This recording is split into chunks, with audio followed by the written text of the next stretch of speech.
Michael Landy. He says he watched in horror as the defendant ran over his beloved dog and killed it.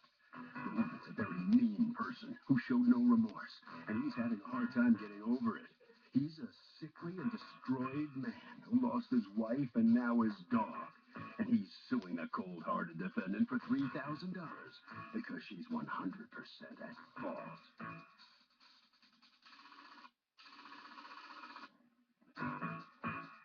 This is the defendant, Carol Cornett. She says she drove slowly until the plaintiff's two dogs were safely on the sidewalk. And as she accelerated past them, she heard the plaintiff scream, "Stop!"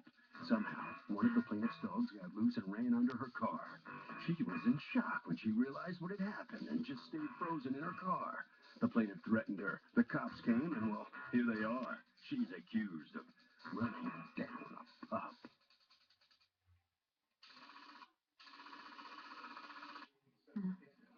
All parties, please raise your right hand. What you are about to witness is real. The participants are not actors.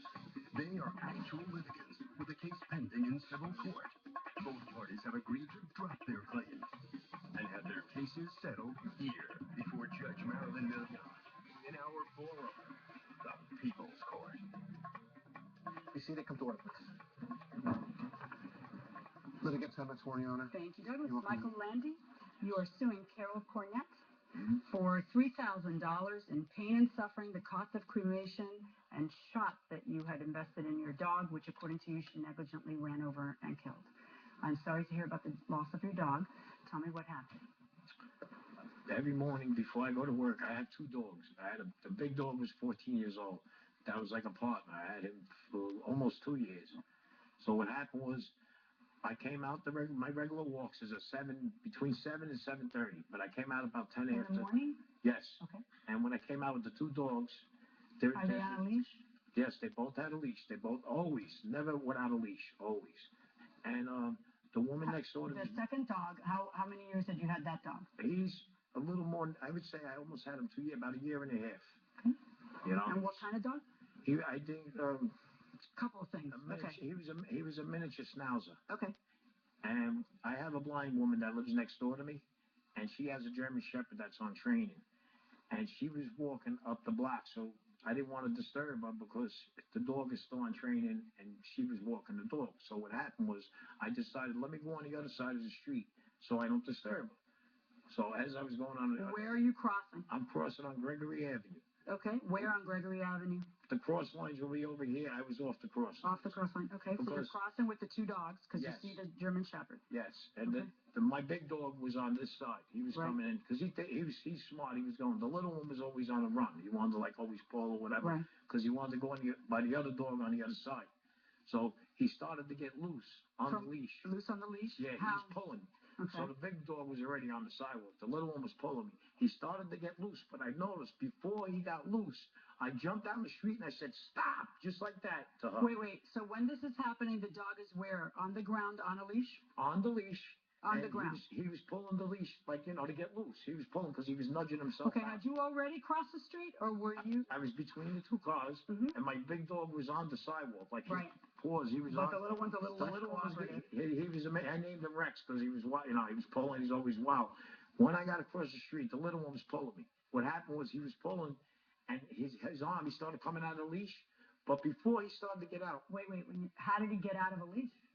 He was loosening himself, like he was I don't know how. Wait. What kind of leash did you have on? I had a harness. How do you wiggle your way out of a harness? That's it. Your Honor, that's exactly what happened. He was loosening himself out of the harness. You have a different story, right? According to you, the dog was loose. And no, the dog wasn't loose. Well, no leash. Hold on, I'll be with you in a second. Go ahead. What happened was when he was wiggling his way out, he was trying to get out of the leash. The first thing I thought was, let me stop the car because the car was coming up. So I jumped out and I said, "Stop." And with that hand, the car accelerated, and I went this way, and he got out and went right under the front of a car. Now, she had plenty of time to stop. There was no reason to speed up. I still would like to know why she accelerated the gas when I said stop. I did say stop. I had my hand out. I had my other dog over here, which he stayed there. But the little dog was too busy trying to go by the other dog. But he was getting loose. He wasn't loose. He was getting loose. And somehow he managed to get himself loose from the leash. So the dog was loose when it was run over. The dog was not loose when it was run over. Did the No, he got loose. He did get loose. Like, okay, he did. Okay, because you said he's not loose. But okay. before he got loose, I jumped in the street and I said, "Stop!" He would have never been gone right now if she would have stopped, because he would have ran to the other side of the street. All she had to do was hit the brakes. I still can't understand why she accelerated. Well, let's find out. What happened? I'm coming down Gregory. I turn the corner. I see him crossing the street with the dogs. So I slow Are the down. dogs on a leash or aren't they? They're not on a leash. Neither one? No. So as I slowed down as to let them cross the street, I seen they were on. Were there other cars slowing down in front of you or no? There was no one in front of me. There was no other car in front? Cars behind me. Okay. So I seen that he was up on the sidewalk, so I proceeded to go. Then I heard him yell, "Stop," which I did. I stopped. I saw the dog run out and then run back. I seen him bend down, so I figured I can accelerate because I thought he had picked up the dog.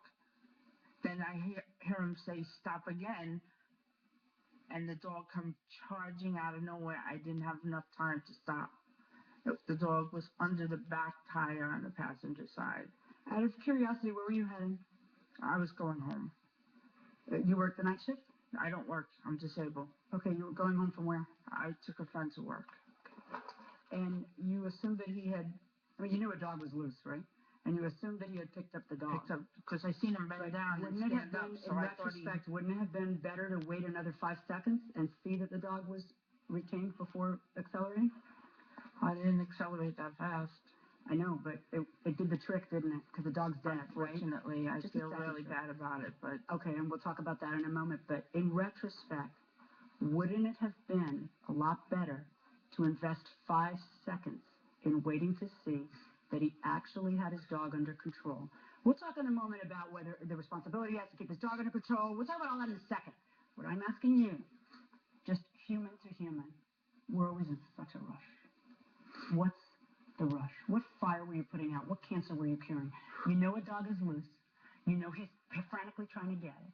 You know, I mean, he may be an incompetent for his dog getting loose, but for the love of God, you can't wait 5 seconds before moving along. This is the kind of incivility that you see every day in traffic in every city in America.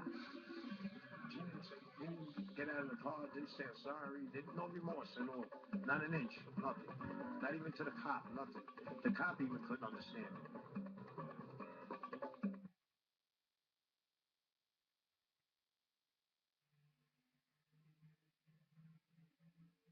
It is responsible. Yeah, totally. No, I think it's, I mean, both people. Yeah, right. Fair enough. Go inside the courtroom. Now let's talk a moment about your responsibilities. Tell me how it is. It's hard. I know. I'm sorry, let me finish my question. I know it's hard, sweetie. I'm a dog lover, and I have a dog that gets loose. And I have my dog on a leash all the time. But we have a gate that sometimes doesn't close. And we don't know it doesn't close. We've had it repaired a few times. I've done what I could, but if my dog, who apparently has figured out how to open up the doorknob, which everyone's very impressed about all the time, but I'm not impressed because she hasn't figured out how to close the door behind her so the mosquitoes don't get in. Will open up a door, run out, and I know that sheer panic of that moment. I know it. But if someone were to run over my dog, I would realize that it's my fault because my dog got loose, because only 2 possible scenarios are true. Either your dog wasn't on a leash, so it's your fault, or your dog was on a leash that didn't contain your dog, so it's your fault. It's one of those two. You seem to have the feeling that when you're jaywalking in the middle of a street where traffic has a right to be, that you have a right to tell them to stop, and if their instincts aren't fast enough, they have to pay you $3,000. I don't know where you get that from. You know, but let me talk to you about what happened here, because what happened here is really about what happened afterwards, right? You felt that she didn't have an ounce of remorse over what happened. Tell me how she behaved. She didn't even get out of the car, didn't say sorry, no remorse at all. Not an inch, nothing. Not even to the cop, nothing. The cop even couldn't understand it. And that's the way I feel right now. If she wasn't in such a rush, my dog would still be here. That's Well, how I feel. I know that's how you feel. Have you ever asked yourself if you had your dog on a leash that would actually comply with the He law's was on, requirements? Your but he dog got would loose. be. And I hate to pour salt in your wound because I know you're in a lot of pain, but you have to let this one go because legally speaking, you don't have a leg to stand on to say that but for what she did when she's going in traffic and thinks you're clear, and though I would have reacted differently because I know that where I'm going, the pillars of the republic will not fall. Even if I'm heading to the people's court to do my job, if I take another 5 seconds to make sure that someone who's having a catastrophe solves their catastrophe before I accelerate. I understand that. All right? But if I have a right to be on the street legally driving and you're the one who's got a loose dog and are jaywalking, I don't see how you think that a court of law can help you in this and say it's your fault. It may morally be a little bit bad. And if in fact she showed 0 ounce of remorse, that's bad. But that doesn't make a legal case. No, I understand. You know, I just read an interesting book called Freakonomics. And in it they talk about the likelihood of a doctor getting sued. And the likelihood of a doctor getting sued does not go up based on the negligence that the doctor exhibited. Do you know what the single most likely predictor is of a doctor getting sued? Of you suing your doctor? If your doctor was jerky. We wouldn't be here if you had showed the slightest bit of remorse. He has an affidavit from a neighbor saying that you could care less, that you felt it was his fault. You know, yeah, it's just I not told legal. the officer I was sorry. I don't know. Maybe Everything's the shocked. officer's not the person you should be telling you're sorry to. Does that occur to you? You would not be here if there was the slightest bit of human civility. But I was in shock. Anything you'd like to say to him now? Because his dog is dead. I understand. Listen to me. Listen to me. It's his fault. You're going to win this case. I want you to listen to me. Is there anything you'd like to say to him anyway? I'm very sorry for what happened, but I feel that if the dog was on the leash, The dog that was. wouldn't have happened. Now let me explain something to you. Because even my children understand this. There's no such thing as an apology followed by the word but. Thank you. And if my 10-year-old knows that at your age, you ought to know it. For the reasons I've already outlined, though, my verdict is for the defendant. Thank you. When the plaintiff comes out on the losing end of this case, step on in here. How much worse is it now that you've found out that it was your fault? Yeah. Well, I don't know. I still don't feel it was my fault. In your heart, you know. My heart. The law says it was, though. The law. That's what the law says, but my heart, I don't think it was my fault. We saw the the tears. woman should have stopped. Yeah. Well, we saw the tears. How'd you like her? Pedestrian too, so. How'd you like her apology? No, What about it? Why don't you accept it? because it didn't come out right. Even the judge saw that. Okay, right down this way. Okay. All right, step on in here and tell me what's going through your mind as you come out here. I'm just full of nerves. That's understandable. You want to calm down for a second, take a deep breath, and try that apology again? I'm really sorry for his loss. There was nothing that if I could do it over, I would see what else I could do, but there was nothing I could do, and I'm really sorry for that. There was a but in there again. No. Harvey? Thing is, the leash law is pretty much a lock. You don't have a dog on a leash, you're going to be responsible for the damages that ensue. That will do it for this case. Litigants for the next case on the way into the courtroom right now.